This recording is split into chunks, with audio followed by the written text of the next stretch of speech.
Hope you are well. I forgot to tell you if you're having a big sale in store, all department staff are less 40%. Uh, then the kids clothes are 30%, cosmetics 20%.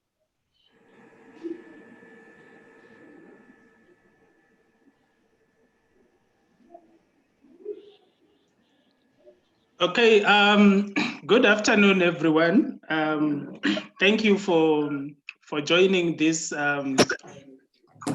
interactive session that we that myself and Dr. Mare are co-hosting. Maybe just as a good way of doing things. May we always make sure that if we are not making a point or a submission, our mics are on mute.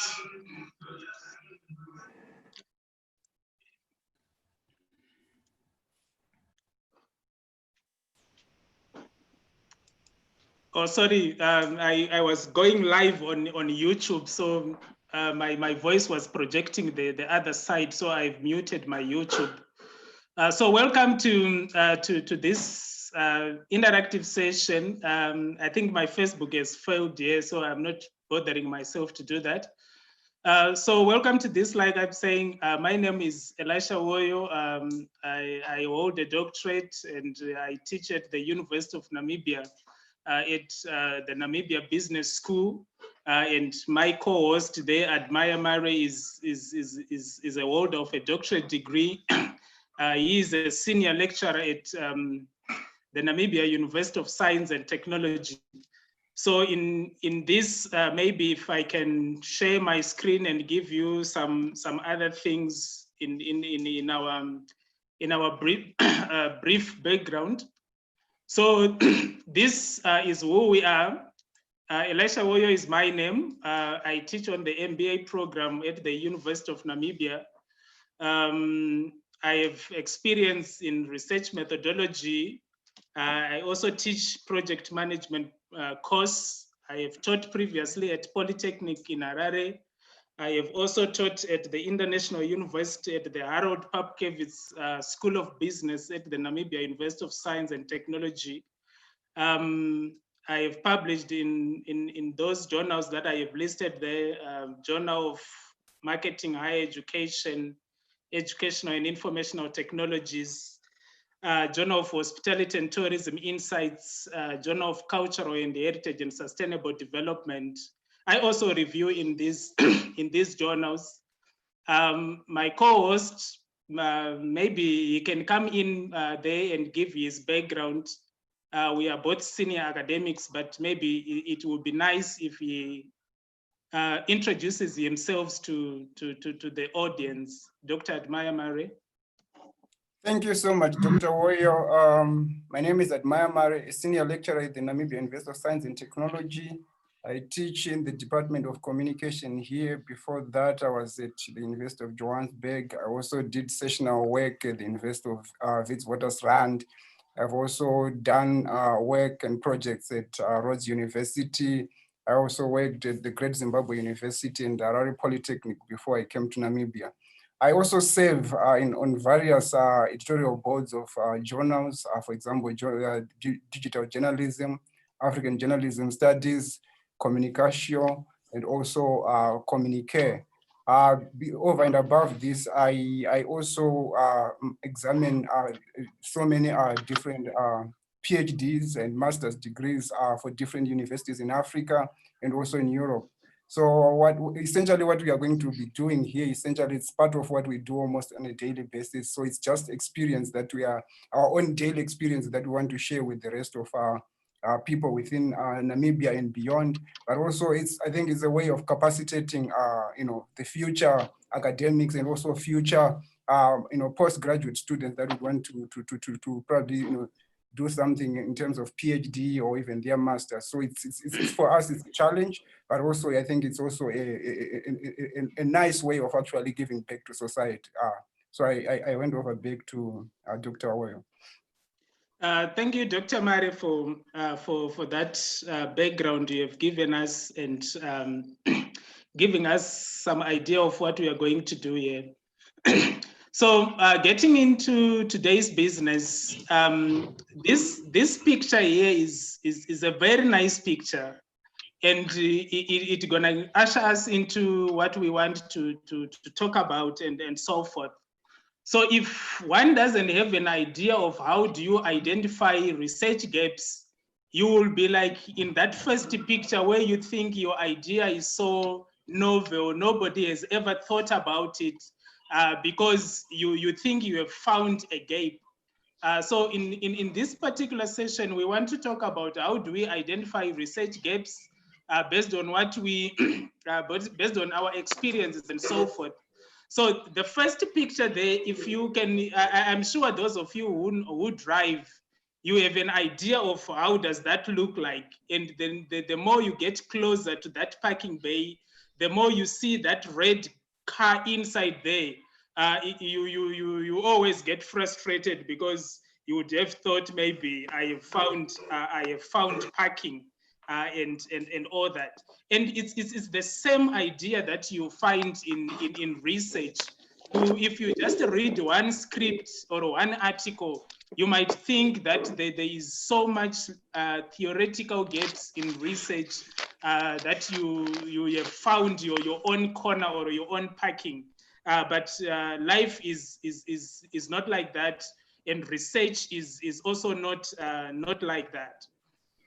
So I would just run through what we have compiled here as a way of setting base the discussion.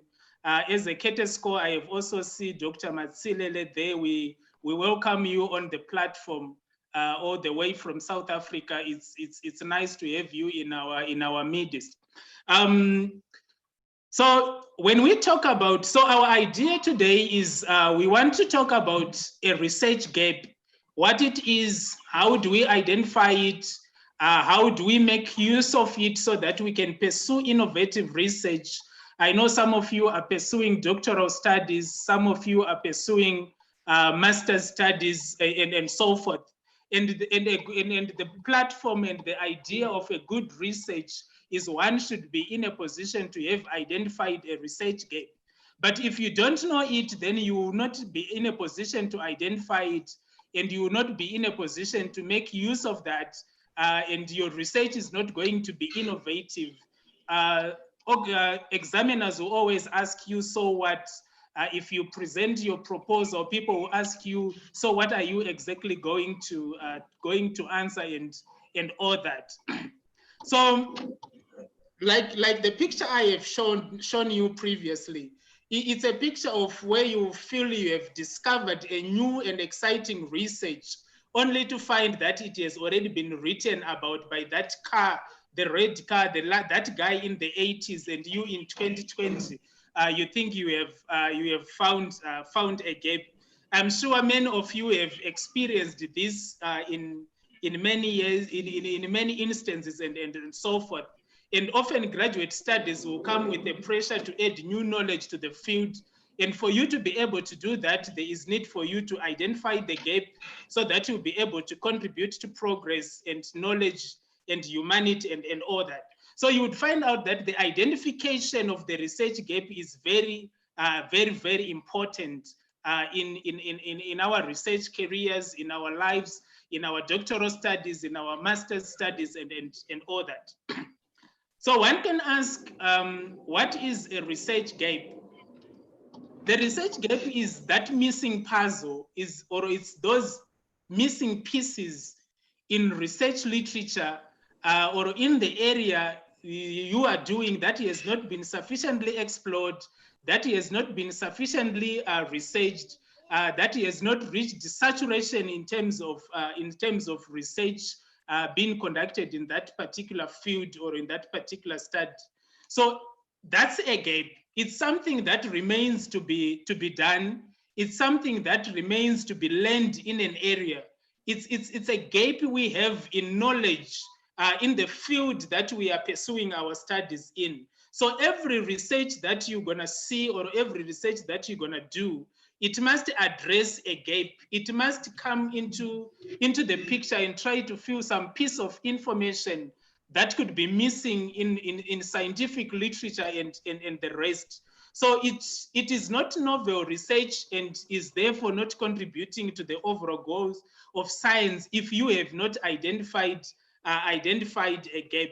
So these gaps could be many. It can be an issue of population. It can be an issue of sample size. It can be an issue of type of the population, the location, the research method, the data collection, the methods of analysis, the methods of collecting data, and all those kind of things. They do form research gaps. I think maybe before I go further there, I would like maybe Dr. Mare to come in and add a few issues if I have not clearly covered that, or should I proceed? Okay, so let me just say one or two things. So the research gap is pretty much the question, the so what? So what? So why are you doing this particular research? What is intriguing about this particular area that you want to look at? What is missing from what you have read? What can be done better in terms of what is already there? So it's always the so what question. So as long as you have not found the so what question, or you have not been able to answer that so what question, essentially there's no research there, because the research is always about the so what question. That's the most important question before you can even start thinking about how am I going to go about doing this particular research, with methodology and all that kind of thing. It's always the so what question. So as long as you have not identified the missing link or the missing piece, you have not sufficiently looked at the key issues that are essential in terms of dealing with the research gap. But also the research gap is also where you create your own niche. It's also your space in the academy. So that gap that you are trying to identify, as long as you are able to identify it, it means you have created a gap for yourself. And no one else should be able to occupy that space, because it's only you who can fit into that particular gap. And it's only you who is going to explore enough more information around that particular area, so that whoever wants to write about that particular area has to cite you or has to consult your works, because you were able to cover a specific research gap that no one in that particular area had actually written about. So it's always about making sure that you find a space where we can actually say, this is a room enough for me if we have to talk about a biblical space. For example, when Isaac was saying, now finally I found a room enough. It's about creating that gap. So as long as you have not gotten that space, you are still wondering about. And that's why sometimes it takes a long time for people to figure out where exactly are they trying to locate themselves within the research gap. But once you get that gap, please make sure go in there and occupy that space, because that is the right space for you. And that is the space that you need to create knowledge on. And that's where you have to write about and speak about as somebody who knows that particular area, because no one else has done it better than you. No one else has actually explored that particular area more than you have done. So essentially, it's your own terrain. Essentially, that's what we are saying. I think you can proceed, Dr. Woyo. All right, thank you for that clarification. So now that we know the gap, we will be open up for discussion soon. Now that we know the gap, then the next issue is people should be able to identify the research gap. So one of the ways we are going to talk about a variety of the ways of how do we identify these research gaps. So a gap statement is usually found in the introduction section of a journal article, or in the introduction section of a poster, or in the goals and importance section of a research proposal. And it identifies for your audience the gap that you attempt to address in your particular project. So what we are simply saying to you at the moment is, if you really want to find a gap, one of the first instances where you should locate a gap is to locate it in the introduction section of the journal article. You can also locate it where they talk about the importance of the study, especially in a proposal. In a journal article, you can also locate it further down towards the end, where they always write limitations and directions of future research. So every time you are reading an article, make sure you find the gap, and you should find it in the introduction. So a gap might be a lack of understanding about how well a particular instrument works, for example, in a certain situation. that can also be a gap. It could be introducing a new method that needs to be tested. So a new method of data collection that needs to be tested, that could also be a gap. It could be a case where you are studying a whole new business process for those of you who are doing business sciences, or a business system, or a part of the process. And your project can, from many instances, it can address multiple gaps, in which case you should be sure to identify each of them clearly. So in class, you might not always be studying something brand new, but in most cases, we are more interested in you still trying to come up with a unique idea about your project, even in small ways, but it has to be unique. So if you don't understand some of these things, it's even time for you to speak with your professors, and they can tell you what kind of a gap you might think, or you might identify, and all that. So these gaps, like I said, there are different techniques that you can use in various disciplines to identify the gaps. So you must identify what is your key motivating issue that you are researching about. That also helps you in the way you're gonna skim for literature, in the way you're gonna look for research articles, and many other aspects. You also need to think about how do you identify key terms associated with this issue. And these key terms, you should also be having some synonyms that you're gonna use in place of that. For example, if you are researching about students, there are so many words that refers to students. So don't miss out literature by only simply searching for titles that talk about students. They can be called learners. They can be called what others. You think about that, but there should always be some words to use in replacing the key terms that you are thinking about. You review the literature, search these key terms, identify relevant publications, and when you get this literature, it's very important that you read it critically, so that you have an understanding of what has been done so far. What is it that we know, and what is it that we don't know, and we should be knowing. So you need to read that, so that you identify what has and has not been learned from research. So this is very critical in the identification of research gaps and all that. Review the literature that is cited by key publications, which you located in the step of the reviewing of literature. Then identify the issues that are not addressed by literature relating to your critical motivating issue. So if you don't have a critical motivating issue, you will not be in a position to do some of these things.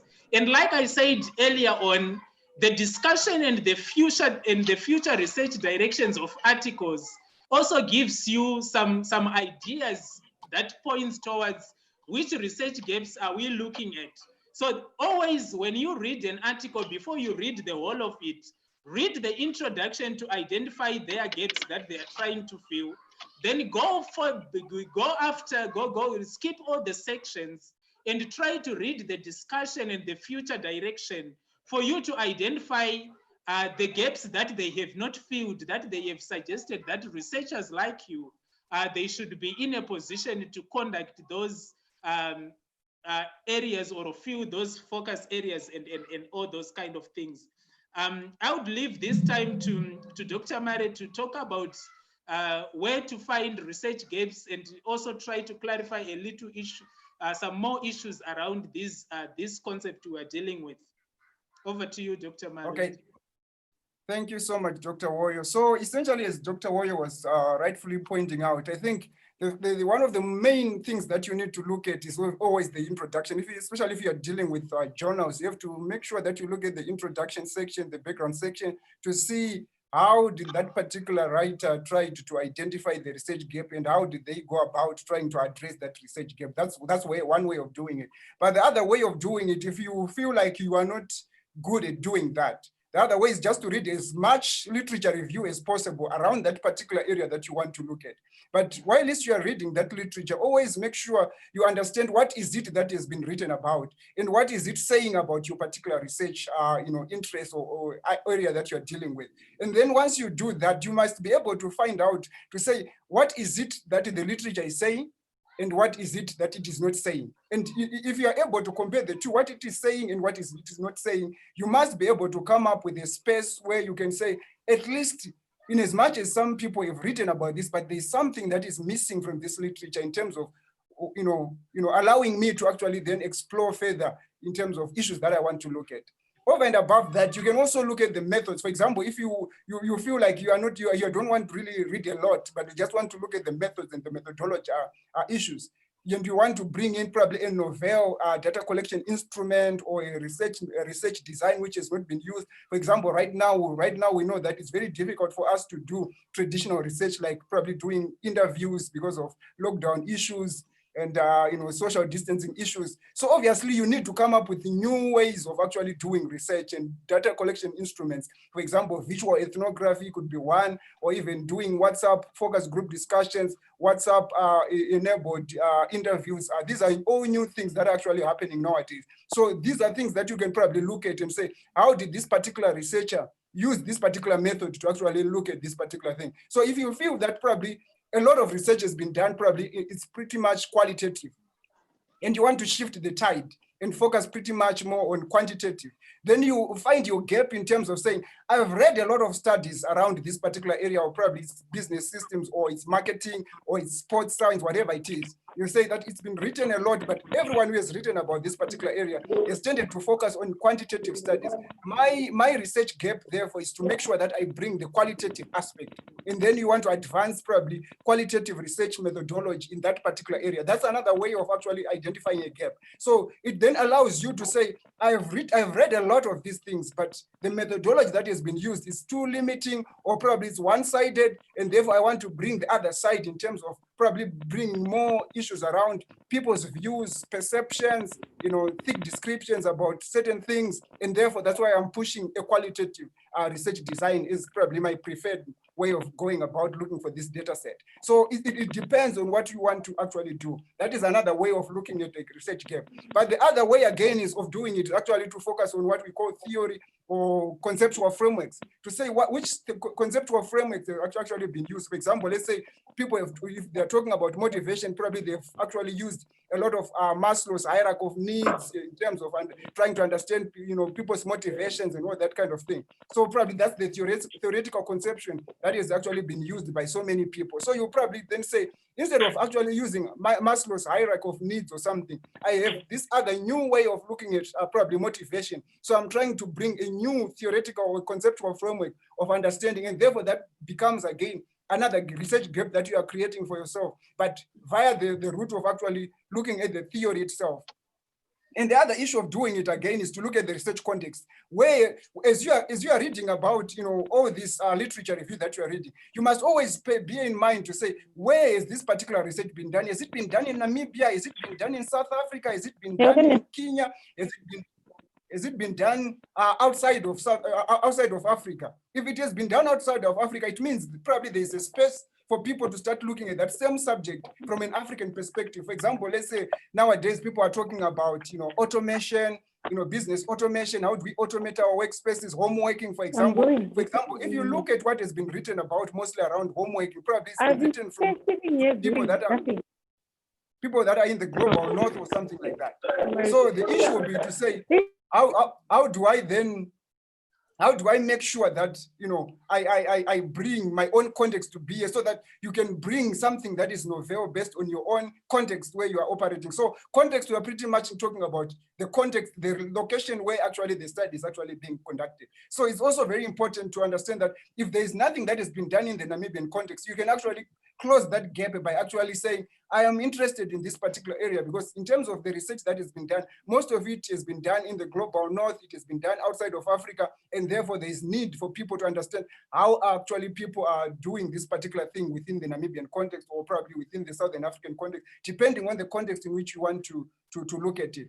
And the other issue that is also very important is to look at, there are some journals where actually people have got what we call a space where they, especially in the conclusion section, where they talk about areas for further research. You can also focus on those areas where you just focus on understanding how actually different journals and different authors actually allowing people to understand what are the new areas that require research. Because after doing your own study, remember, you are not going to close everything.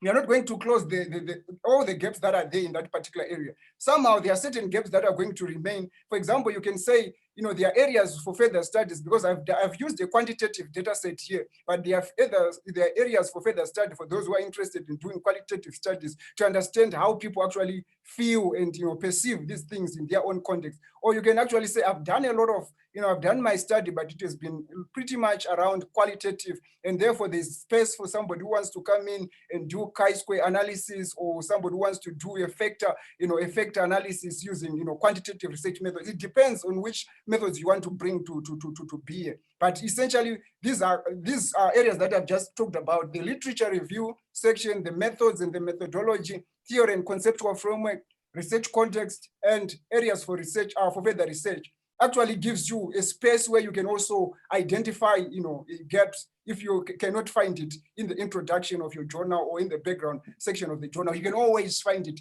in some of these spaces, but you need to make sure that you know what you want to advance. Do you want to advance knowledge at the level of theory? Do you want to advance knowledge at the level of methods? Do you want to bring new methods to bear? Or what do you want to do exactly? So you must always ask yourself that particular question. It's very important. It's very important that you ask yourself that particular question to say, how am I going to make sure that I deal with this particular issue? I'm a student, you guys. Okay, I hand over back to Dr. Woyo. Thank you, Dr. Mare, for that elaboration. We are going further with this discussion, and we want to quickly finish this presentation, and then we start to interact with the audience. So we in our thinking, we decided to share with people the example of a research gap. So what we literally did was to just go into one of our articles and then try to extract it and put it in the presentation. So for example, in one of my articles with colleagues where we were looking at ICT policy implementation in higher education, this is how we have decided to show the audience how we identified the gap, or how we presented the gap. So if you read this paragraph from this excerpt of paragraph from our paper, where we says, however, oftentimes these outcomes are not achieved in the context of developing countries. I think someone is making noise here. Let me try. Hold on, log in into. To mute them. Okay. Okay, I think so. All right. Then it's okay. So so the example is we are looking at this example and try to show our audience how gaps come in, or how we present them as gaps. So in this example, we are saying oftentimes these outcomes are not achieved in the context of developing countries. We cited that guy as a source, and most are not investigated in order to determine how implementation can be improved. Then another example, we took it from Woyo, Mare, and Matsilele 2019. They presented their gap as this. However, we contend that besides the use of audience metrics by foreign correspondents, little is known about the state of adoption of editorial analytics in African newsroom. So here the authors are signaling to the reader that this is the gap, because they used the words most are not investigated. For example, in that example of Woyo et al. 2020, most are not investigated in order to determine how implementation can be improved. Then in terms of Woyo et al. 2019, they are saying little is known about the state of adoption of editorial analytics in African newsrooms. So in this regard, what we are saying is, once you would have argued a lot of other stuff, you should always arrive at a situation where you should be presenting what is the gap for this particular study. You should be in a position to show us the gap and all that. And organically, the gap should emerge if we use phrases like most are not investigated, little is known, or has not been studied, have not been reported, have not been elucidated, or is required. The key question that remains to be answered is, or the key questions that remains to be answered are, it is important to address that and all that. So it's very important for people to be able to identify these particular gaps in those particular aspects that we are talking about in this regard. So that's how you're going to find the gap. So if you really want to find a gap in an introduction, you need to look at these words that I have showed on the screen. I wanted to just look for that paper, but maybe I'll be able to look for it as we continue to do the discussion, because it's hiding somewhere there. So once you have identified the gap, it is also important for you to make sure that the gap you have identified, you are going to fill it. So it's not just a matter of just identifying the gap, little is known in African newsrooms. The question, so what, still remains. So if you have identified the gap, it is your responsibility as a researcher to make sure that this gap is going to be filled. So you must tell your audience, how do you attempt to address the gap, or to address that lack of knowledge or that theoretical understanding which is lacking in newsrooms, in business processes, in human resources, in whatever that you are thinking about. So usually in a journal article, this is often done in that same paragraph towards the end of the introduction, and they will give you something like this. The aim of the paper is to evaluate the factors that could be affecting the perception of implementation of ICT policy in the context of higher education. So we have told you previously that there is a gap in terms of the measurement of perceptions of ICT policy. And now we are telling you, how do we propose to fill that particular gap? And so if it is in your thesis, in your proposal, after you have identified the gap and presented the gap, it is always nice for you to come and tell the audience, how do you propose to fill it? So you're going to write something like, the purpose of this proposed study, the purpose of this study is to do A, B, C, D. In another example, I think this is for Bosch, Mare and Nuwe 2020. They proposed to fill the gap that they identified. This is how they presented the filling of the gap. This article explores the potential role of social media in expanding democratic political space in public sphere via Facebook engagement in an African context through two case studies. So you will often find that the first sentence of the last paragraph in the paper's introduction will start something like this, indicating how the gap that they have identified is being filled. So, and you can also find some of these phrases. We therefore analyzed, in this study we investigated, therefore the goals of this study, in this paper we report that this study critically examined that, I have documented, I have explored, and all that. Let me quickly hand over to Dr. Mare to also come in terms of how do we fill the gap. We are almost there, and then we open up the discussion to the audience.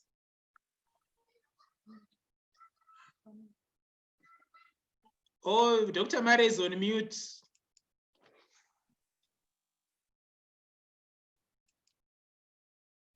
Just unmute yourself there. Okay, it's fine. So I was saying that, so essentially once you have identified the gap, the next thing obviously is to fill that gap. So if you don't fill the gap, that's when probably when your thesis is being examined, somebody would say, no, this particular thesis promised us to do this, but it failed to do that. So essentially what is marked at the end of the day is your ability to identify the gap, and also your ability to fulfill that that promise that you made in your initial chapter, especially the first chapter, that you are going to fill this particular gap. So please, whenever you have identified the gap, please make sure that you proceed without wasting much time to fill that gap and demonstrate how you are going to fill it through different tools, data collection tools that you are going to use, conceptual and theoretical frameworks that you are going to use to make sure that you fill that gap.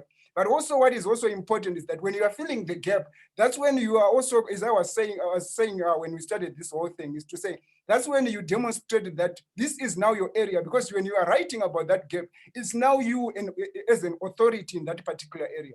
It's you now as a master, or as somebody who has mastered that particular area quite a lot, such that you can actually, speak about it to anybody else who wants to listen to you. So make sure that when you are given the space to fill that gap, you do it as judiciously as possible, but also you must also do it in such a way that people can now understand that if you want to understand this particular issue, you have to read that particular thesis that was written by so and so, because he or she was able to master and he or she was able to fill that particular gap. So filling the gap is essentially creating your own niche area. It's about, like, let's say you are an entrepreneur, it's creating a business for your own, for yourself, in that market. So it's very important to make sure that when you are doing it, you do it in the right way, but also you do it in such a way that whoever wants to do research on that particular area, you have to go through your studies, because you are the one who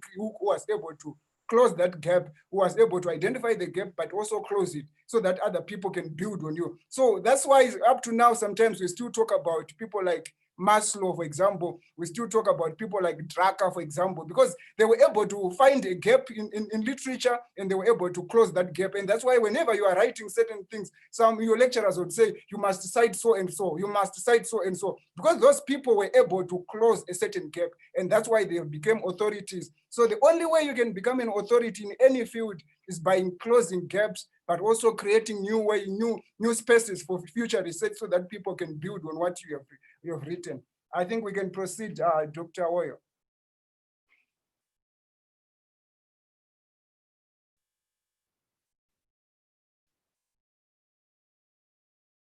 We can proceed. Thank you, Dr. Mare, for that engagement. In trying to conclude this whole work so that we can begin to open up for interactions, these are some of the points that we need to consider in our lives and in our doing things as researchers. It is very important for you to clearly define what your problem is. And if you have clearly defined what your problem is, you also need to make sure that you have identified this research gap that we are talking about. So it is very important for you to note that when you are framing the gap, you should be looking out for topics or areas for which there is inadequate research that has been conducted. And you should always find that in the same way we have presented to you in other innovative ways that you can think about. But you need to look out for topics or areas for which there is inadequate and there is inadequate research that has been done in that particular issue, especially where reviewers, for those who are writing articles, and examiners will have to agree that these areas they have not been sufficiently researched. Secondly, like what Dr. Mare was saying, you also need to have to be in a position to establish an analytic framework that illustrates the relationship of the gaps and the key questions that you are going to answer in your research. So that relationship of the gaps to the key questions and the analytic framework of the review of the literature is a very important area that you need to think about. Thirdly, you should be in a position to examine the gaps identified within the scope of the research questions that you have formed. So if you have got research questions that you need to address in your research work, you should be in a position to make sure that for each particular research question, you have research gaps that you have identified, and that you need to show that this current study is going to fill this particular research that you are doing.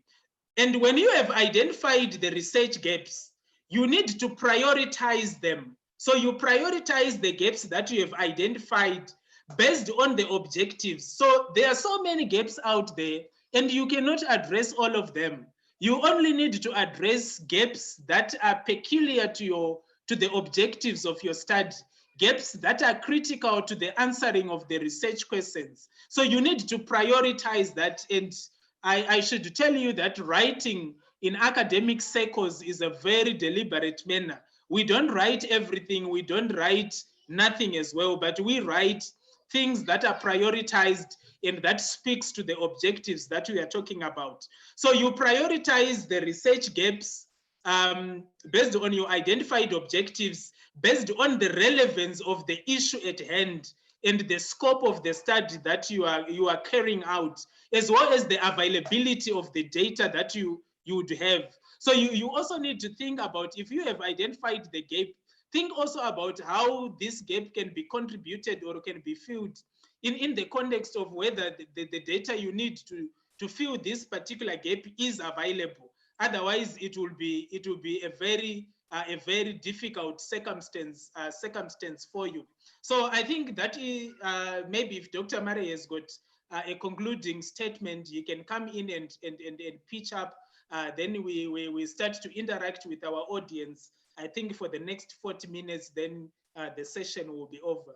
Dr. Mare. Okay, thank you so much, Dr. Woyo. I think you have rightly put it in the right kinds of words. But essentially what I just want to say as we conclude is to say that if you have not identified the research gap, you have not yet started probably thinking about your research question, because your research topic, because it is out of you trying to get to answer and to fill that particular gap. That is when you can start to say, now I've got a topic. Yes, you may have a broad topic, but out of that broad topic, to narrow it down to something that is researchable, essentially is a process of actually gap filling, what we call gap filling. So you can only be able to do that when you start to understand what is the gap that I want to fill. So what is the so what question in terms of this whole broad question that I have?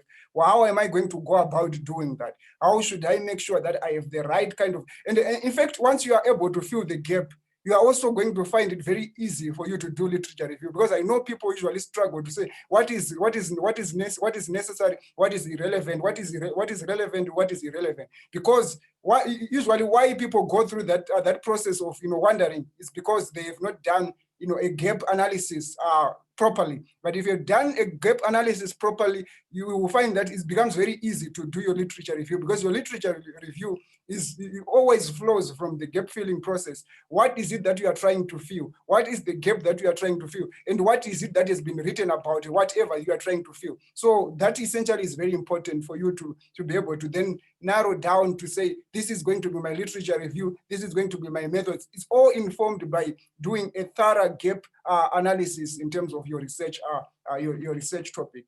I think that's all from me for now. Oh, thank you, Dr. Mare, for that.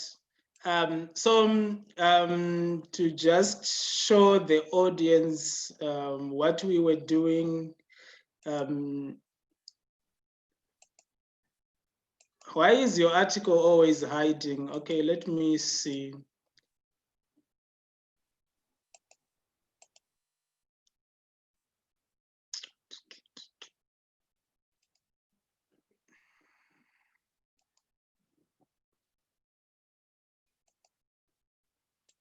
Okay, so like just a quick one in the matters we were discussing. So this is one of Dr. Mare's articles, And all we were saying is, if you read the introduction and the background, you should be able to identify what was the gap that the people were trying to address. So if you read this particular paragraph, it's gonna tell you about their gap. We contend that besides the use of audience metrics by foreign correspondents, little is known about the state of adoption of editorial analytics in African newsrooms, making the current study all the more imperative, particularly considering the central role of media continue to play in information dissemination and all shaping and consolidation democracy and all that kind of thing. So it's important that we get this. So at this moment, we would like to now invite interactions with our audience. I hope I have seen a number of doctors there. Dr. Trust Matsilele, thank you for joining. Dr. Elina Amadila, thank you for joining. Dr. Takayeza Mnangatire, thank you for joining. I think we were just facilitating, but if the audience has got issues that you can also help in and try to answer, we would welcome that. We know you are accomplished researchers in your own right, so feel free to just pop in from time to time and help the audience. So we are opening up this floor to people. I think the practice we're gonna take here is, if you have got a comment or what you want us to further explain, you're gonna just raise your hand electronically, then we're gonna take people along that. And alternatively, you may also type in the inbox, then we're gonna read a lot of those questions and try to respond them. So the floor is open to the audience for us to make a discussion. I missed everything, guys. Okay, No, I will start with Benjamin there. Benjamin, you can go ahead and present your case. Iyambo. Yes. Good afternoon, Dr. Woyo. Good afternoon, Benji. How are you? Very well. I think I only have really one question and maybe just a few comments, really. To start off with my question, I just wanted to know whether it will be possible for this presentation to be shared with everyone. We will say it. You also find it on YouTube, because I was stream living it on YouTube as well. Right. Secondly, I really then just want to say, I think, thank you to yourself and Dr. Mare for the presentation. I really find it very informative.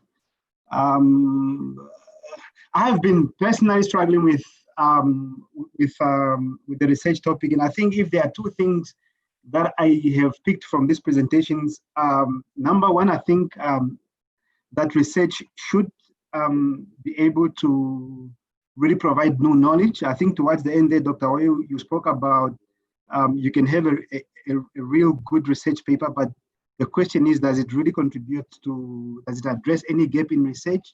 I think in other words, does it really contribute to new knowledge? So and the second thing that I really find, I think, very informative was particularly on areas where research gaps can be found.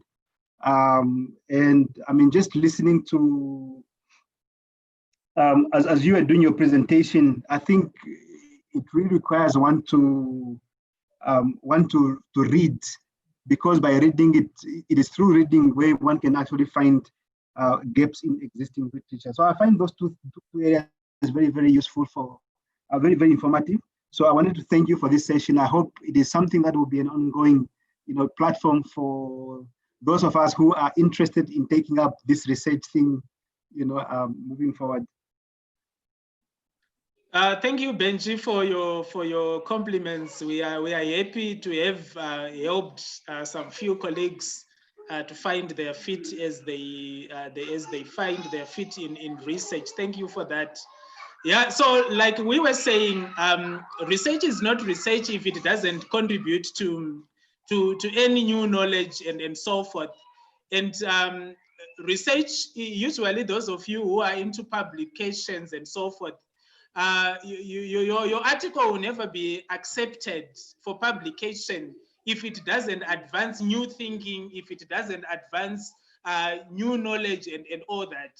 And the same with your doctoral studies. You won't pass the degree if it has not sufficiently shown that it has contributed to new knowledge and we have identified the gaps and we have filled the gaps. Dr. Mare, Dr. Matsilele, feel free to chip in, Dr. Mnangatire, Dr. Madila as well.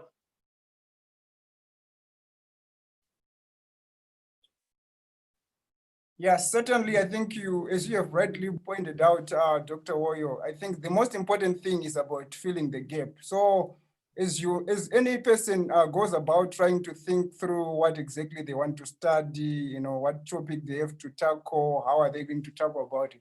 The most key important thing is what is the gap that I'm trying to fill? And that what is the so what question that guides whatever I'm trying to do. So as long as you have that, you have at least a framework through which to look at how are you going then to proceed from there. Because at least you have got a puzzle that you want to understand to say, so what is the motivating issue here? What is that intriguing issue that is driving me to do this particular research? What has been written about this particular issue? What is it that is not known about this particular issue, for example? If it's, for example, in the Namibian context or in the African context, the advantage with us in Africa is that most of the time already research, new knowledge and most of the cutting edge research is already being done in the global north, unfortunately, because they have the resources. So most of the time we're always responding to what they have written. So at least as long as you are able to read their literature, for example, you are able at least to get somewhere where you can then say, okay, I'm going to use this particular research that has already been written to then use that same template to apply to my own context. So that's also the option which we have to say this particular research has already been done in a global north perspective, or in America, it's been done in England, but there's nothing that has been done in Namibia. So that could be also another space where you can actually come in and say, I'm interested in this particular area because essentially there is something that is novel, that is new about this particular issue. It has not yet been written about. For example, right now, issues like homeworking. There are so many papers around homeworking in the global north, for example.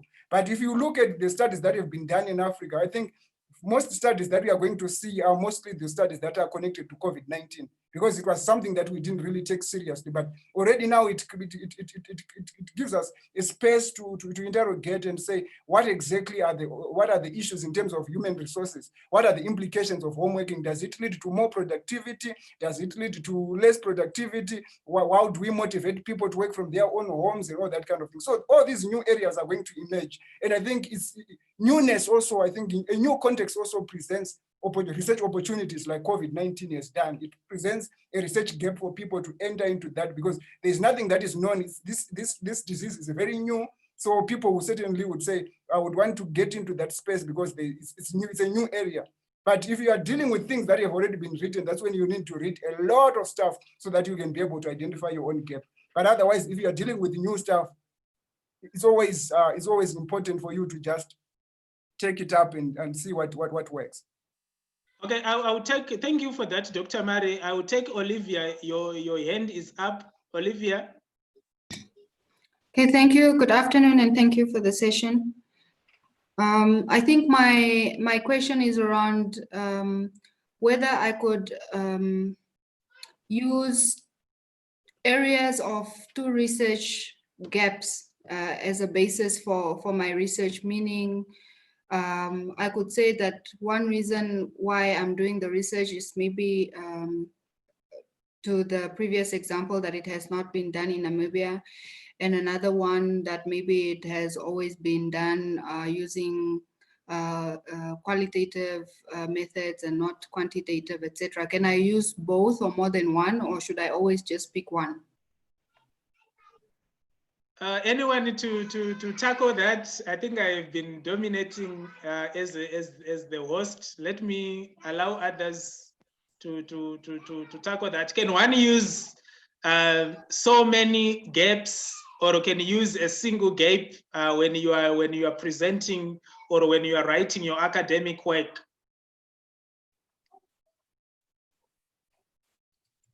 Anyone to take that?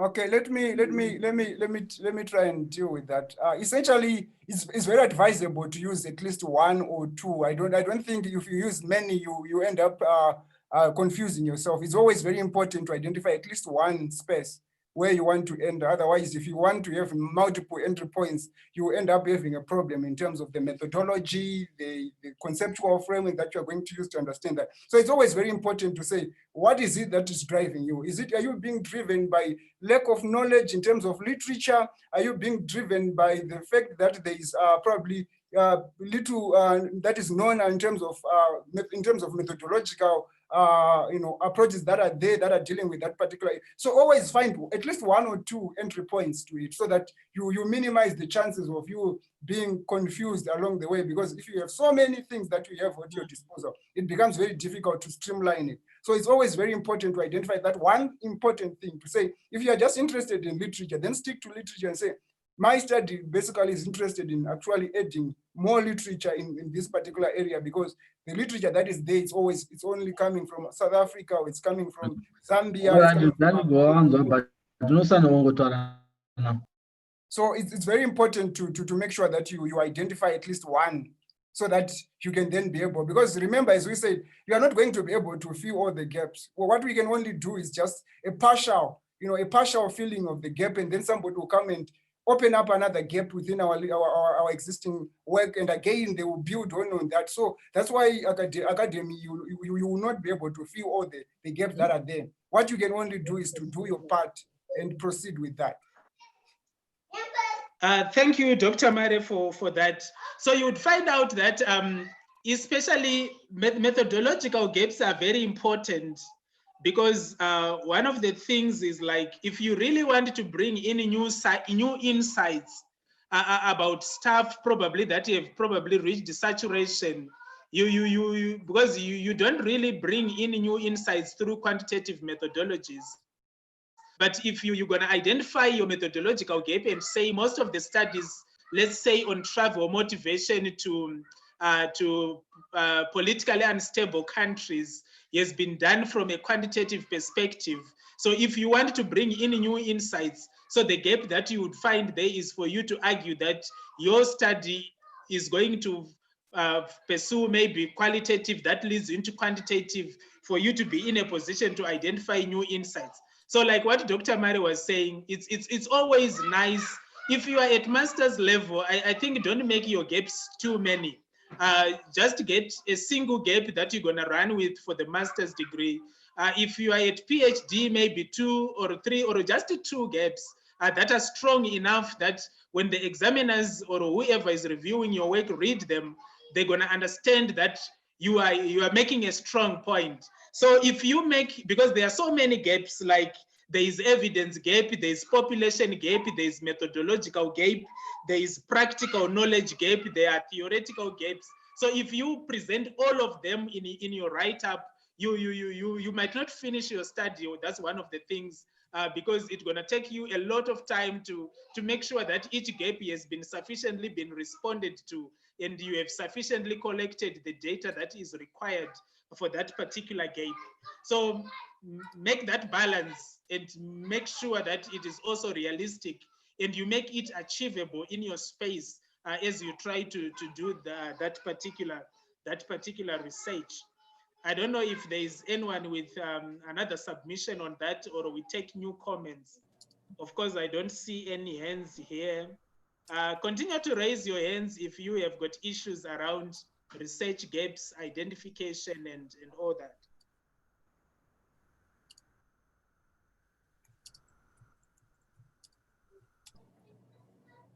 Yes, Dr. Amadila, you can go ahead. Okay. Hi, Doc. Hi, how are you? Fine, thanks. Just give me a second. I don't think, can you hear me well? Hello? Yes. Can you hear me well? Yeah, we can hear you.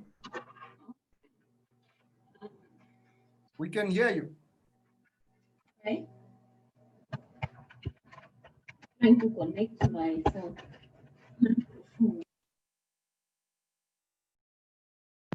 Thank you, Dr. Woyo and Dr. Mare, for this very good presentation. I think it's very useful for every person who is doing research.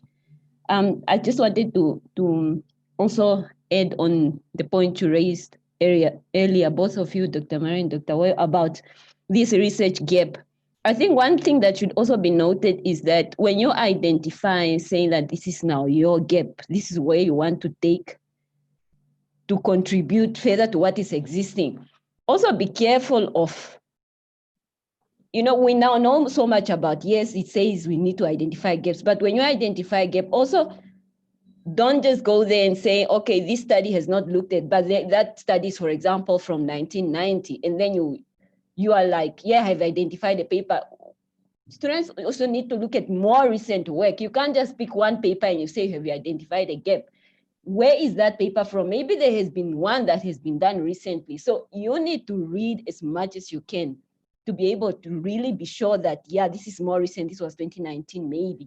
For one to believe in your argument that, yeah, really there is no gap.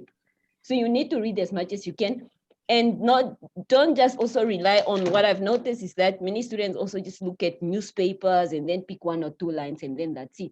Just because there was an argument made there. Now take that further to literature, to scholarly work, and see how you can build on that. I think that's all I wanted to add. All right, thank you, Dr. Madila, for that submission. We are grateful for that. There is a question in the inbox which says that I think the first one is a comment. Dr. Matsilele is saying, in short, what I have learned is these areas can offer opportunities for further research, theoretical interventions, methodological interventions, geographical context, and also periodization. So he is actually alluding to how do we further identify gaps and how do we further locate our study and contextualize it. We need to look at theoretical interventions that have been made, methodological interventions, the geographical context, what works in the global north sometimes usually doesn't work in the global south. And what works in the global south usually doesn't work in the global north. I'm sure you have been following arguments in all PDs where people were writing, was lockdown really necessary for Africa, where we live on a daily wage, or is something that works in the global north? That is also a geographical context that you can find in literature, and as well as the period.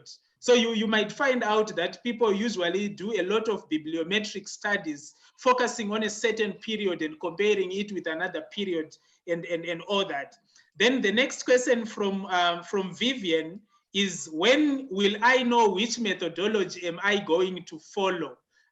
Over to you, Dr. Mare. When will I know which methodology am I going to follow? Okay, thanks, Dr. Woyo. I think I just want to comment what Dr. Madila just said in terms of, I think, not just consulting a few sources and then you say there is a gap.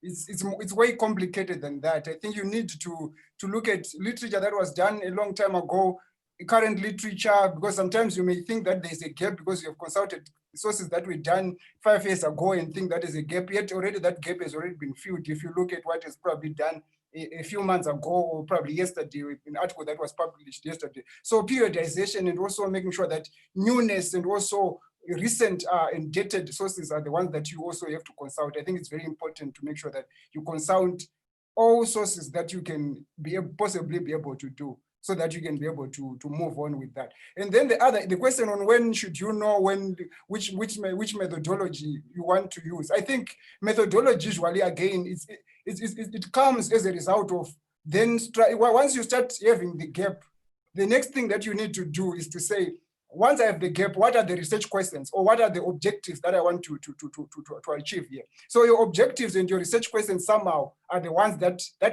they automatically lead into a methodology. For example, if you are interested in patterns of consumption, for example, or for example, if you are interested in levels of satisfaction, for example, already somehow you are already thinking about saying it's a quantitative kind of a design probably that you are looking at. But if you are probably looking at attitudes of people, you are looking at perceptions of people, you are looking at how people evaluate certain things, maybe how they make sense of certain things, probably then somehow your project is tilting towards, you know, the qualitative design. But over and above everything is the gap first, the gap analysis or the gap identification. And first, once you have that, branch it or further, start having research questions from there, start having research objectives from there to say, so what are the issues that needs to be understood here? And once you have that, then you start from there automatically. It's almost like a tree, you know, you're some kind of a tree diagram that you are building from. So you are saying from the top, probably the branches you have that your branches or your leaves, that's where probably you're doing your gap analysis.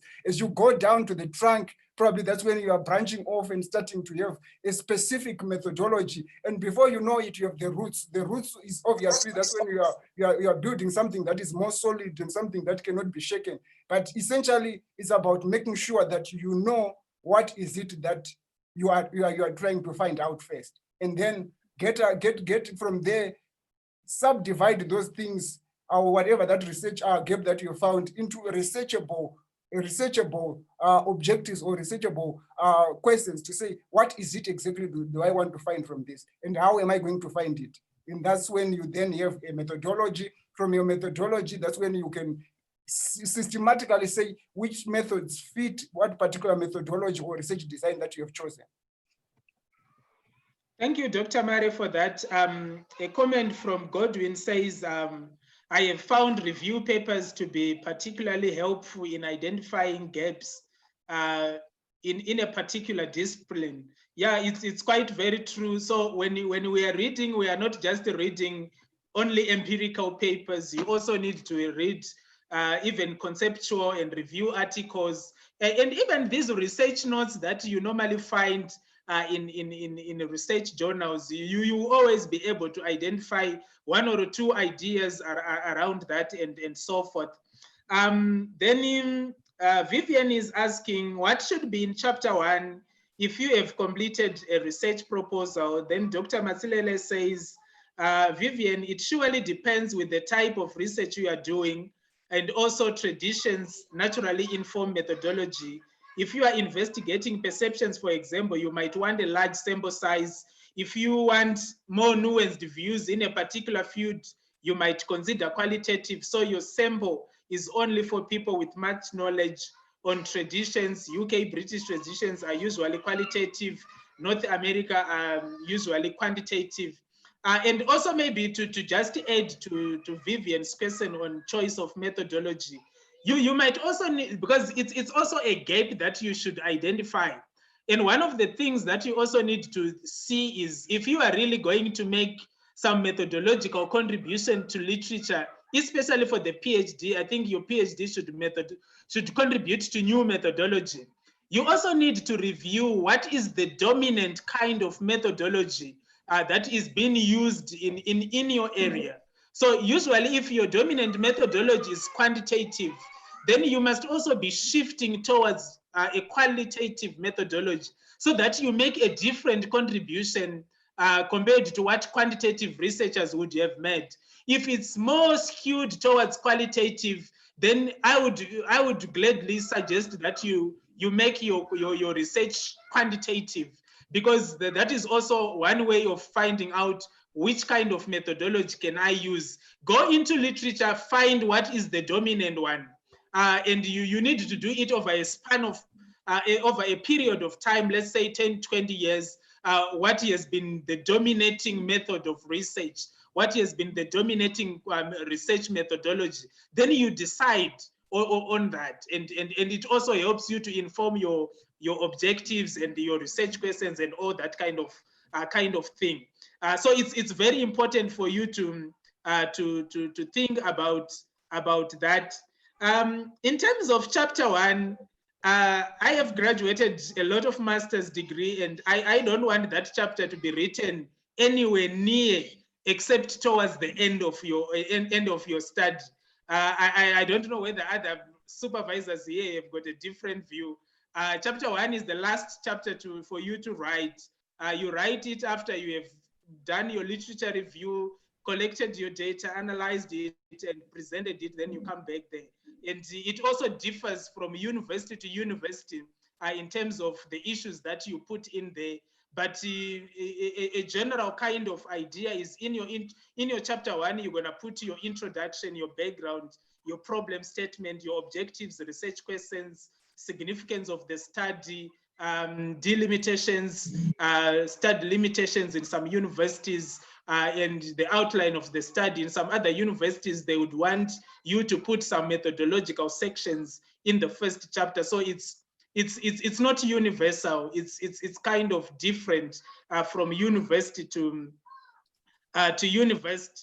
And then Vivian again is saying, my topic is critical analysis of the adoption of innovation technology for the management of information systems in large organizations. What can you advise in approaching such topic? I'm currently doing a master's. I'm sure you are doing it at the University of Pretoria. What advice can we give to Vivian looking at the study of critical analysis of the adoption of innovation technology for the management of information systems in large organizations? My quick advice is, first, you need to identify the gap, because this gap would make us think, is this study necessary or not? So you're gonna need to identify the gap using the tools and techniques and the methodologies we're discussing in this session, for you to first for you to be sure that this study is required. So my advice is, if you have not sufficiently read literature, you need to go back to literature and go and read. Do we still need to think about a critical analysis of innovation adoption? Or look at those researchers who have done adoption of innovation. What did they focus on? And what is it that they didn't focus on? Was the focus skewed towards large organizations or small enterprises? Then you decide, probably you might need to look at innovation adoption in small enterprises if you find a lot of literature is focused on large organizations. So my advice to you before others come in is for you to go back to literature, try to read what are the dominant issues that have been addressed, what has been addressed and what has not been addressed. What is it that we know now about adoption of innovation technology in MIS, in organizations, and what is it that we don't know that we should know? If you find out that information, then you need to decide, does that give you enough room for you to go and continue with this study for your master's degree? Anyone else to make a comment there? Dr. Mare, okay, Dr. Almadila. Okay, let me come in there. So I think essentially, as you have pointed out, I think it's about, of course, the gap analysis first, but also I think she also needs to look at how big is this large organization. If it's a large organization, which probably is a multinational company where you can actually do then a quantitative study, then probably that's when you can start thinking about, can I do a pilot study, for example, to just get a sense of whether there is something that I can get from my instrument. And if I can get something, how can I build on that and probably bring other data collection instruments into play? It's all about that. I think it's very important for you to know how big that organization is. But if we are probably dealing with less than 100, I think less than 100 staff, members of staff, I think it's not really a huge organization where probably a quantitative study would really give you a match in terms of the data set. But if you are dealing with people that are less than 100, I would say probably more or less, of course, if you can have probably a triangulation of both quantitative and qualitative, depending again on the research questions and the objectives that you have, then you can also be able to deal with that. But the first and foremost thing is to understand what is the gap that is there in terms of what has been written around the adoption of innovation technology for management of information systems. If you can be able to get that, then you can then be able to build on that. And I think one more thing, Vivian, is for you to make sure that the constructs in your study, you have properly understood them. So you need to first think about also operationalizing the constructs of your topic like adoption of innovation, what does it mean? Does it mean the same thing everywhere? If it means different things, which angle are we taking? So you think also about operationalization of your constructs, like adoption of innovation, and like what Dr. Mare was saying, what is a large organization? Because some of the organizations we think are large are not large. So if you go to literature, they're gonna tell you, if you look at their symbols, you're gonna find a sense of what does a large organization mean. So it's important also for you as you work out for your master's proposal, think about what does adoption of innovation technology mean, and what does MIS mean, and what does a large organization mean. It will go a long way in helping you understand and give you a sense of direction concerning your study. I will take Benjamin's hand. It's up. Benjamin. Yeah, Doc, I think just last question really from me, and I want to take you a little bit back to the research context. Yes. Just because a research was not necessarily done in Namibia, it was probably done in Tanzania or elsewhere. Does it really make it a new study? If the research was done, let's say in Tanzania, and you want to do it in Namibia, does it necessarily make it a new study? That's your question, right? Yes, yes. Oh, okay. So what we are saying here is sometimes it might, because what we are looking at, we are also looking at the context of these two countries. So if these two countries, they fit in the same category, and it's the same kind of things that we do, and all that, you might find you might have challenges in convincing people that you have got a worthwhile research. But if you go ahead and say, regardless that this study has been conducted in Tanzania, like you are saying, you can go ahead and try to make things that make Namibia peculiar and really require such kind of study. For instance, Namibia is quite known to be a medium income country, but interestingly, it has got so much poverty, it has got so much inequalities and all that. And if you can tweak it out and say, regardless of it being conducted in Namibia, but the context in which it was conducted could be different, because perhaps the Gini coefficient in Tanzania doesn't show that it's a medium income country and its people, it's an unequal society.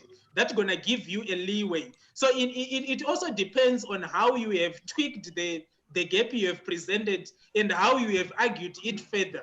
So if you have argued it along these lines that I'm presenting to you, I think it's gonna make people accept it, because Tanzania is a developing country, Namibia is a developing country, but these two countries are not the same. Namibia is not very populous, Tanzania is populous. Namibia is an unequal society, Tanzania is not an unequal society.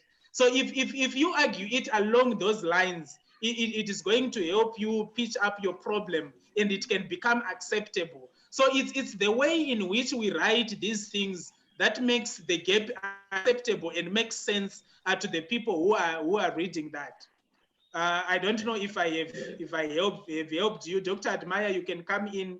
Dr. Madila, you can also come in and help Benjamin here. Yeah, so essentially, as you have pointed out, I think context in itself is novel. You know, contexts are never the same. In as much as we all probably fall in the global south or in the African context, it doesn't mean that, you know, Tanzania and Namibia are the same. So it's about how do you amplify the nuances and the differences and the similarities between these countries? How do you bring that to be in terms of justifying why that particular study is to be done? So it's very important when you find a gap to also look at the differences, the similarities that also make your context very peculiar. For example, something could have been tested out, for example, in the American context, but it doesn't mean that if it applied in the African context, in the American context, when it comes here, it's also going to operate the same way. For example, example, in Vivian's case, for example, issue around adoption of innovation, the way how we adopt our technologies differs from context to context. So as long as you bring it to a context in which it has not been applied, it gives you an added advantage in terms of saying,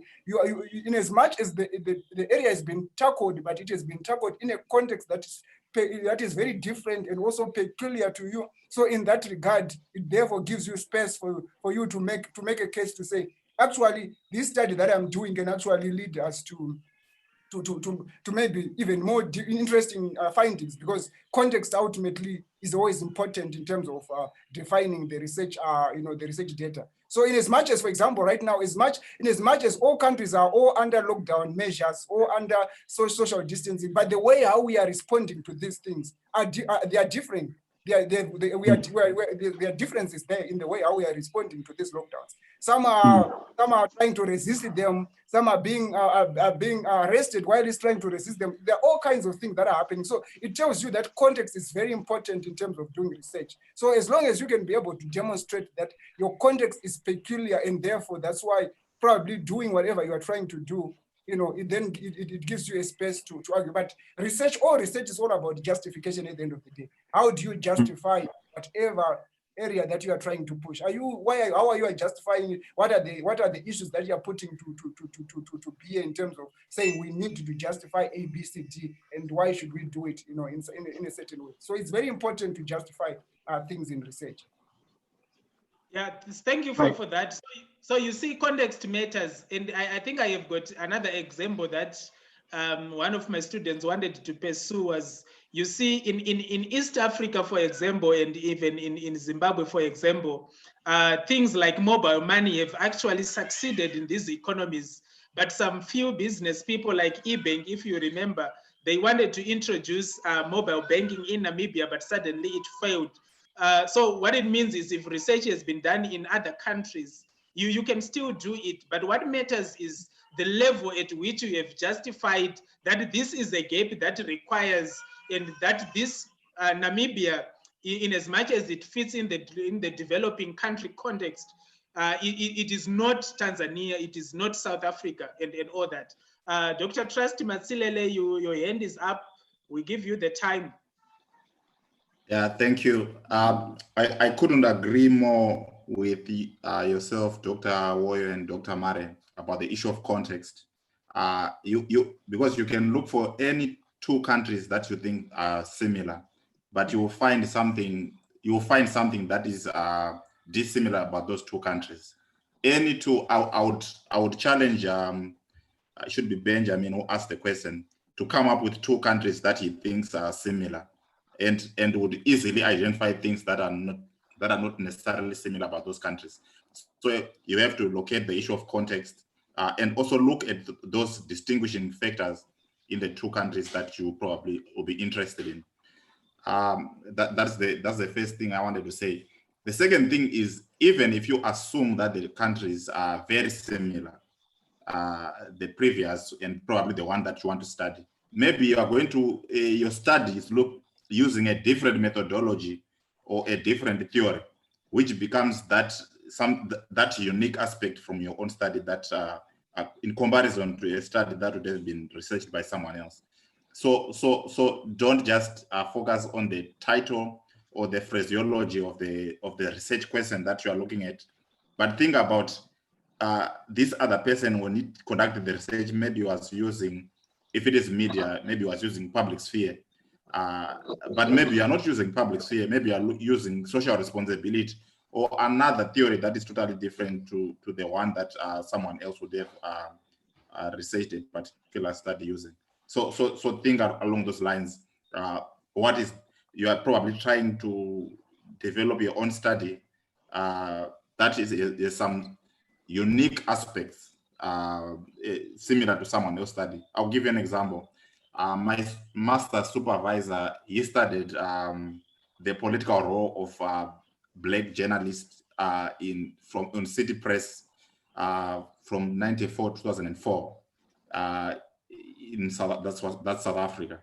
And my master's was looking at the political role of the Zimbabwean newspaper during the GNU period, GPA period, 2009, 2011. So both our studies look at the political role. His, of course, was looking at city press, and mine looked at the Zimbabwean. He was using Afrocentric theory because he wanted to see if they were upholding Afrocentric values in their reportage, and I used a totally different theory. So think about the issues of what kind of theory am I going to use, and would that be a complete departure from someone else's study? Because two studies that look similar, if approached with two different theories, will certainly arrive at completely different conclusions. Partly because theory looks at a particular aspect. Maybe someone will look at political economy, and someone else will look maybe at social responsibility. So the conclusions will certainly differ because those theories will be looking at different aspects of the study. Thank you. Thank you for that clarification. I'm sure it has been a helpful session. I'm left with 4 minutes according to our schedule. So if there is anyone who has got any comment, any issue, we're gonna address it in the next 4 minutes. Any other issue, any other comment? Elisa, I'm not sure if you got my email. I dropped you an email. I just asked a question regarding limitations when it comes to the research. I mean, how does one go about identifying those? And is it something that you identify once you've gone through your literature, or how can you provide guidance on that? If I can identify what? The limitations of the specific study that you are about to embark on. Or in the specific study that you are going to embark on? Yes, sir. So if you are to like the research limitations and all that kind of thing, the research limitations, the best way of doing that is for you to reflect on how you have probably organized your research work and so forth, and then ask yourself, is there something that you could have done differently? And in doing that, you will be able to identify issues that becomes limitations to your research.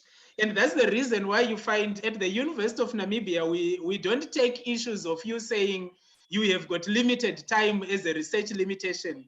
That is no sense. We don't take something like, what is that? No money is a research limitation. That is no sense as well. So the best way, Kavetu, is to make sure that you reflect on your research processes, how you organized your data collection, how you organized your literature, who did you ask, who was your audience, who was your unit of analysis, what was your methodology. And from all those aspects of research, you would always find what is it that you could have done differently.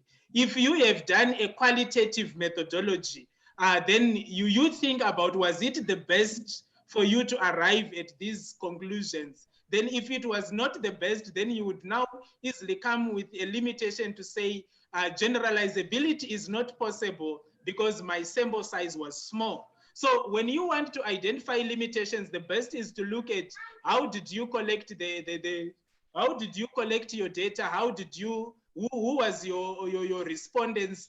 How big was your unit of analysis and all that? How did you formulated your questionnaire? Did you use Good.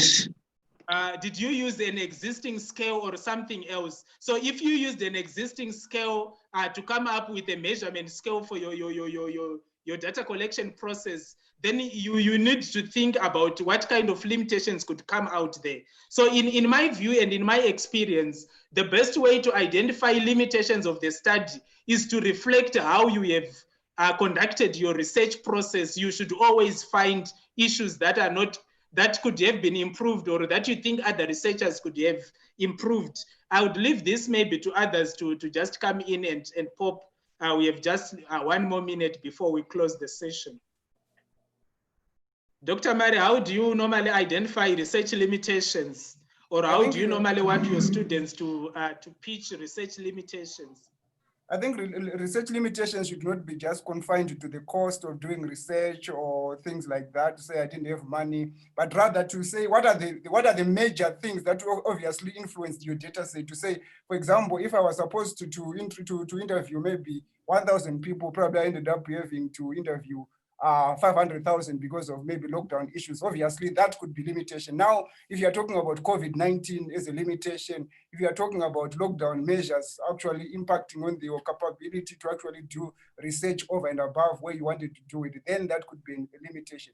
But I think that you should not just focus to say I didn't have money to go and do that, and therefore that's why I have limitations. Limitations must be something that are very, structural, very, very big, that they can actually influence the data set that you're going to have, and also impact on the generalizability of your study, but also even the validity and the reliability of your data set too. That should count as part of your limitations. But as I finish, I think the other issues to say is you look for your gap analysis, also read where there are recommendations. For example, when somebody talks about recommendations, you can look at that as also a space where you can also look for a gap analysis in some papers too.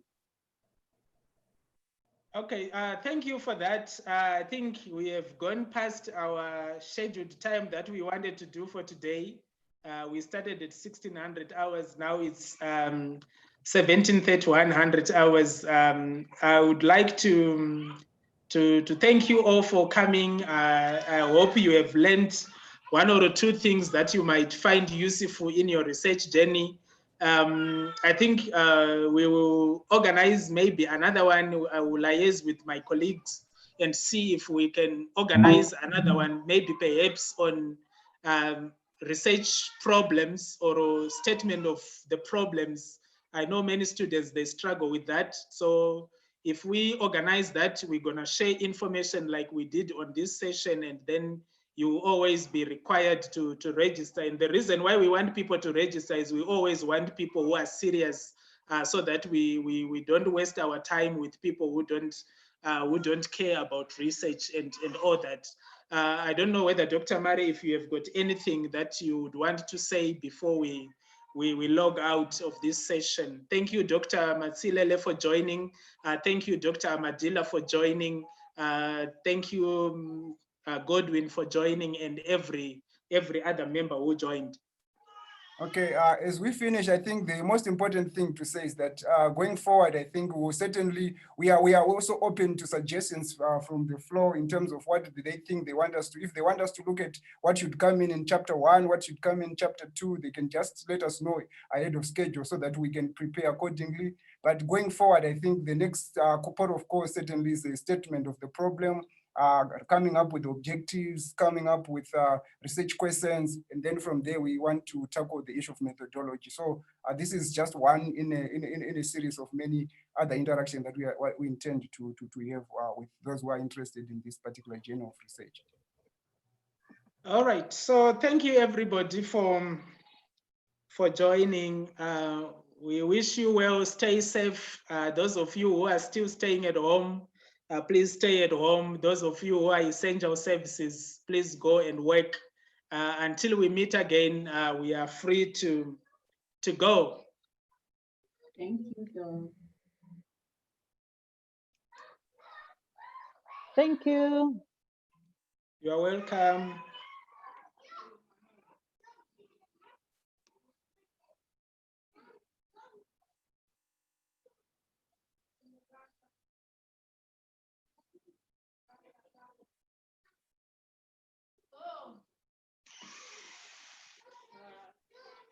We are done. You can come. Thank you.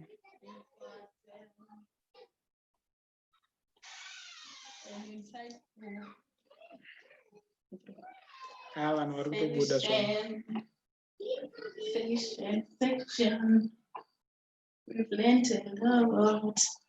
We've learned a lot. The stage game. Are you creating?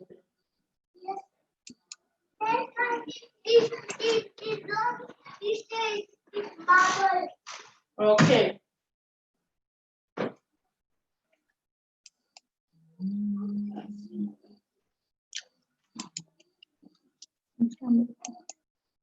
Further?